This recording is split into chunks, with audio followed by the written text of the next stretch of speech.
Hello all, Shadwell here, ready to talk about the next film in my collection, Event Horizon from 1997. It's directed by Paul W.S. Anderson and stars Lawrence Fishburne and Sam Neill. Well, we put Fellini in the rear view and go back to the regular schedule of events, and what better way to do it than with a horror film, seeing how I think that is what consists the lion's share of my DVD collection.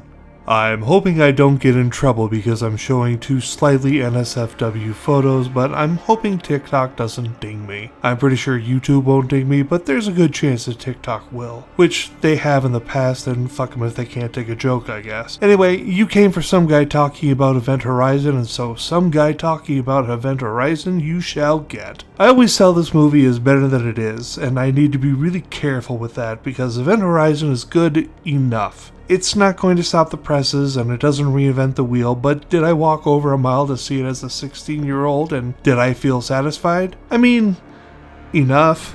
And I keep using that word, but that's the perfect qualifier for Event Horizon. It's enough. It satisfies enough of that itch for ultraviolence, and it satisfies that itch for a story that feels like it naturally leads to it. A rescue team go to an experimental ship to rescue the crew who are all ultra dead when they get there, and they slowly realize the ship is alive and trying to kill the rescue team now too. There's enough of a plot synopsis. There is a little bit of other stuff going on, but it isn't of any real consequence to describe here. If Event Horizon had just spent a little more time trying to really scare us rather than shock us, I think it could have been a really special movie, but no, what we get is enough. Sam Neill is delicious as the inevitable villain, and let me tell you that when he's explaining Event Horizon's space travel near the beginning of the film and said the quickest route between 2 points is 0 and folds the paper together and pokes the pen through, my 16-year-old brain was blown right out of the fucking water with that one move. Of course, do we get any sort of explanation as to why the ship is alive? Not really. I mean, I guess we get enough of an answer to the question when they explain that it's been to hell and back, and that is bound to do some shit, even to an inanimate object.